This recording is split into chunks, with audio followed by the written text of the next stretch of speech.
Oi pessoal, tudo bem? Como eu tinha dito então, agora vamos falar sobre polarização de onda.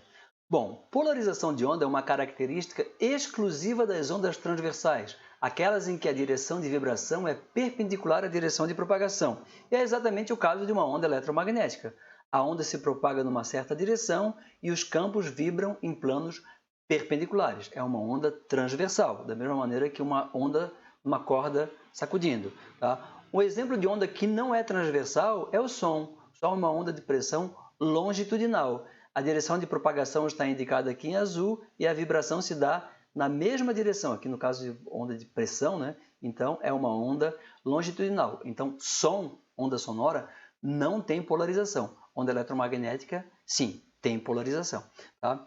Por convenção, por definição, a polarização de uma onda eletromagnética está associada à direção de vibração do vetor campo elétrico, por convenção, por definição, certo?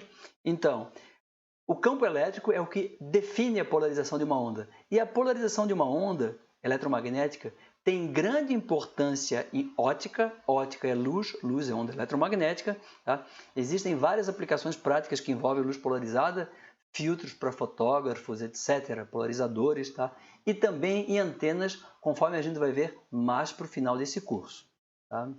Então, seja o campo elétrico de uma onda que se propaga no sentido positivo de Z. Aqui está a expressão do campo elétrico.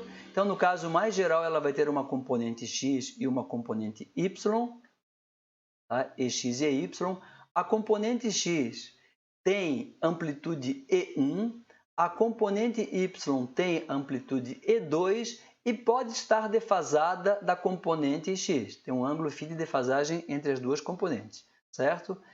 No caso mais geral, então, que é esse, à medida que a onda se propaga, a ponta do vetor campo elétrico, então a onda aqui estaria saindo do quadro, o eixo Z está saindo da tela, tá? X, Y, Z, o campo elétrico, a ponta do campo elétrico descreve uma elipse, nesse caso uma elipse inclinada no plano XY, à medida que a onda se propaga. No espaço não seria uma elipse, seria uma hélice, conforme tem aqui na animação. Tá? Mas se eu olhar apenas no plano, numa frente de onda, a ponta do campo elétrico descreve então uma elipse. Essa elipse, a forma dessa elipse, vai depender de E1, E2 e φ. Dependendo dos valores de E1, E2 e φ, essa elipse assume diferentes formatos. Uma das coisas que caracteriza a elipse é a razão axial. O que é a razão axial? É o comprimento do braço maior, OA, dividido pelo braço menor, OB. Isso é a razão axial. Eu tenho também aqui o ângulo tal, chamado ângulo de tilt, a inclinação da elipse. Tá? Quando a razão axial é 1, eu tenho a elipse, ela é uma circunferência. Significa que o braço maior e o braço menor têm o mesmo tamanho. Se a razão axial é infinita, por exemplo, o AB igual a zero, então essa elipse ela é degenerada num segmento de reta. Então a razão axial é um número que varia entre U e infinito. 1 quando a elipse é uma circunferência e infinito quando a elipse é degenerada num segmento de reta. Tá? Então, dependendo do valor da razão axial e dos parâmetros, nós vamos ter diferentes tipos de polarização. Falemos sobre esses tipos, então. O primeiro tipo de polarização que a gente vai comentar é polarização linear. O que é uma onda com polarização linear? É aquela para a qual o vetor campo elétrico aponta sempre na mesma direção à medida que a onda se propaga. Então, a onda que a gente vê, já viu várias vezes. Então, nesse caso aqui, a onda se propaga e o meu campo elétrico, em azul, está sempre na direção vertical. O sentido muda para cima ou para baixo, mas a direção é sempre a mesma. Então, é uma onda com polarização linear, especificamente uma onda com polarização linear vertical. Tá? Mas não precisa ser vertical. Eu posso ter uma polarização inclinada, em que o meu campo elétrico vibra numa direção que não é paralela a nenhum dos eixos. Então, isso aqui é uma direção, é uma polarização linear inclinada. Quais são, então, os casos particulares da polarização linear? Os casos particulares, tá? A gente já vai ver em breve. Primeiro, estou recapitulando aqui a expressão geral do campo elétrico. Para que eu tenha polarização vertical, ora, basta que meu campo elétrico seja vertical. Quando isso acontece? Isso acontece quando a componente horizontal é nula. E1 igual a zero.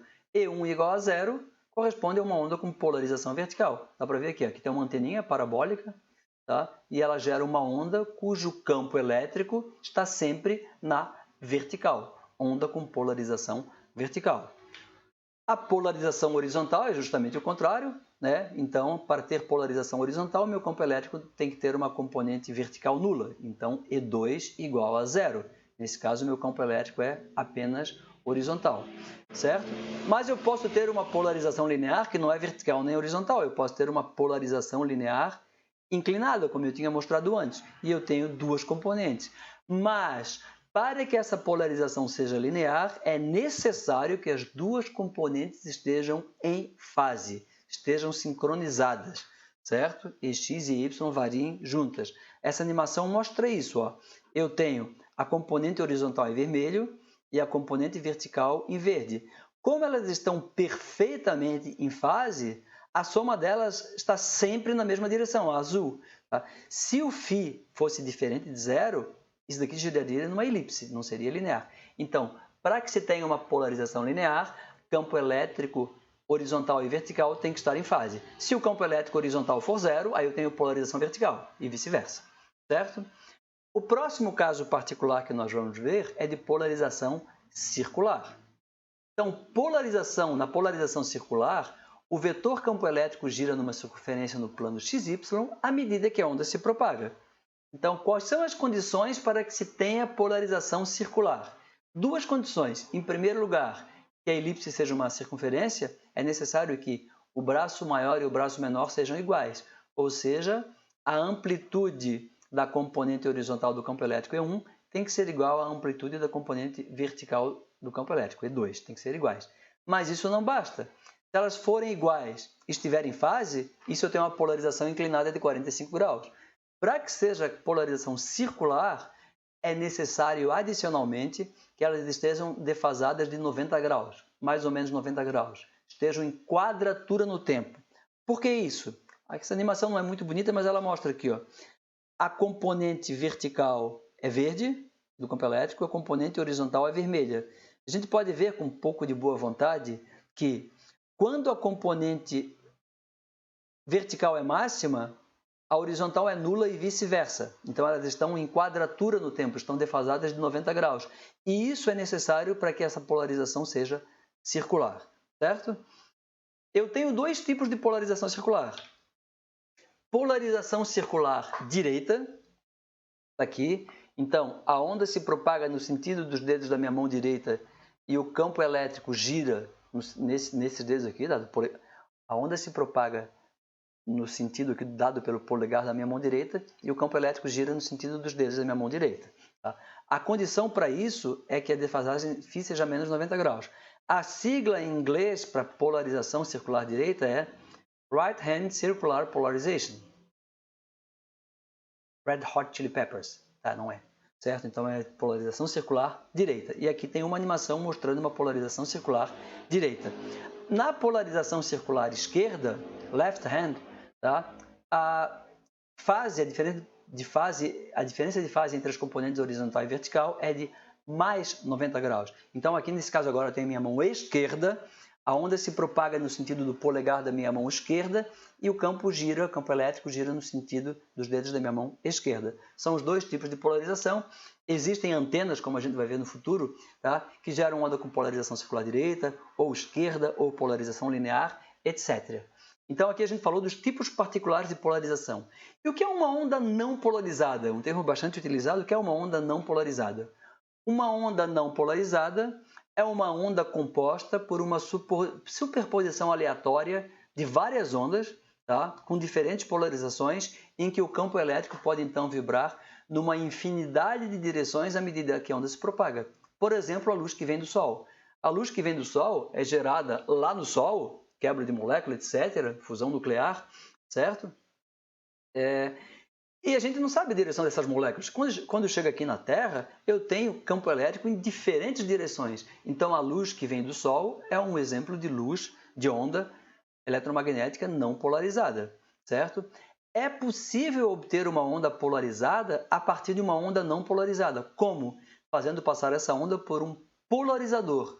Polarizador é um dispositivo que permite a passagem do campo elétrico numa direção específica e bloqueia em outras. Tá? Então aqui eu tenho duas animações, na verdade tem uma animação em que eu tenho uma onda não polarizada, um campo elétrico em todas as direções, aqui também uma onda não polarizada. Aqui embaixo eu tenho um polarizador horizontal. Não interessa como ele é construído, tá? Mas é um polarizador horizontal.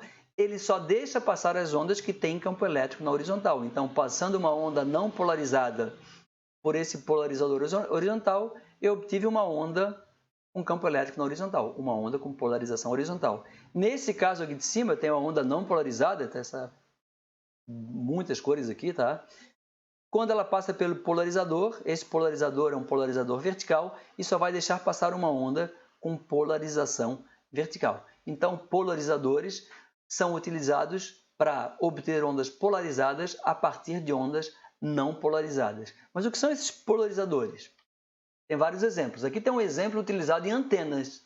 Uma grade metálica, nesse caso com as barrinhas todas na vertical. Ora, eu recebo uma onda eletromagnética sem polarização, então essa onda aqui é uma onda sem polarização, tem campo elétrico em todas as direções. Os campos elétricos na vertical, eles induzem correntes nessas barrinhas, e isso faz com que haja reflexão, a gente vai estudar isso mais tarde. Já o campo elétrico na horizontal, ele não induz corrente nenhuma nas barrinhas, então é como se essas barrinhas aqui fossem transparentes. Então, a onda que tem campo elétrico na horizontal passa direto, a onda que tem campo na vertical é refletida. Então, isso é um exemplo de um polarizador usado em antenas, só deixa passar campo elétrico na horizontal. Se eu girar essa grade de 90 graus, só vai deixar passar onda com polarização vertical. No caso de ótica, a ideia é basicamente a mesma, mas em vez de grade metálica, são tiras de polímeros dentro de algum material dielétrico, certo?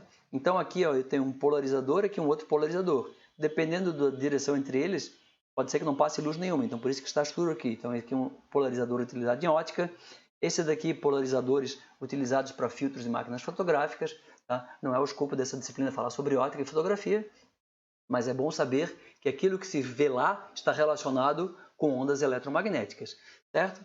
Uma coisa que vocês talvez já tenham visto, até mesmo no ensino médio, é a Lei de Malus, ou Lei de Malus, que é o nome mais conhecido, mas é um francês, a Lei de Malus.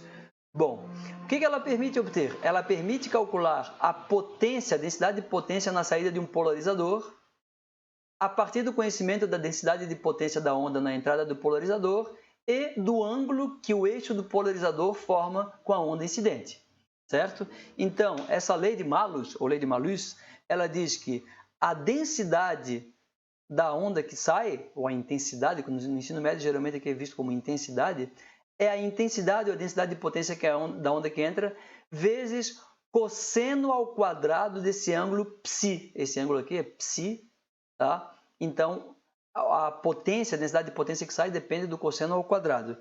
Se ψ é igual a zero, ou seja, se o polarizador está paralelo com a polarização da onda incidente, toda a potência que entra, sai. Então, eu tenho polarização alinhada. A densidade de potência na saída é igual à densidade de potência na entrada. Se, por outro lado, eu tiver polarizações ortogonais, se esse ângulo ψ for 90 graus, o eixo do polarizador é vertical e a onda vem com polarização horizontal ou vice-versa, tá? A potência na saída é zero. Tá bom? Se a onda for não polarizada, aqui tem uma onda com uma infinidade de polarizações, como o valor médio da função cosseno ao quadrado é igual a 1/2, a potência na saída vai ser a metade da potência, da densidade de potência na entrada. Tá bom? Bem, então temos aqui o exercício. Nosso exemplo 12 ele diz o seguinte: uma onda se propagando no ar então, tem campo elétrico dado por E igual a 0,4 cosseno de ômega-t menos beta-z, componente horizontal, mais 5 cosseno de ômega-t menos beta-z, componente vertical. Pede para calcular a densidade de potência associada à onda e, se a onda atravessa um filtro polarizador que só deixa passar a componente vertical do campo elétrico, Qual a densidade de potência da onda transmitida através do polarizador? Bem, a gente observa aqui que essa onda ela tem uma componente horizontal, campo elétrico, de 0,4 volt por metro e uma componente horizontal de 5.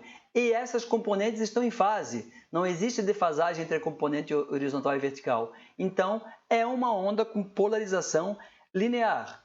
Não é completamente vertical porque tem uma pequena componente horizontal, certo? A gente diz aqui em antenas que ela seria uma onda com polarização vertical com uma pequena polarização cruzada. Mas isso é irrelevante nesse momento, certo? Então, eu quero calcular a amplitude total do campo. Ora, eu tenho uma componente horizontal de 0,4 e uma componente vertical de 5. A amplitude total é o módulo disso, 1 ao quadrado mais outro ao quadrado raiz quadrada. Isso resulta em 5,01 volt por metro, quase igual à componente vertical. Então, a onda realmente ela é quase que vertical, mas não completamente. Tá? A densidade de potência, a onda se propaga no ar, é o campo elétrico ao quadrado, 5,01 ao quadrado, dividido pelo dobro da impedância do ar. Fazendo essa conta, eu obtenho 33,37 miliwatts por metro quadrado. Então, cada metro quadrado da frente de onda transporta uma potência de 33,37 miliwatts. Esse ângulo psi que o campo elétrico da onda forma com a direção vertical psi é o arco tangente do cateto oposto, 0,4, pelo cateto adjacente, 5. É um ângulo de 4,6 graus.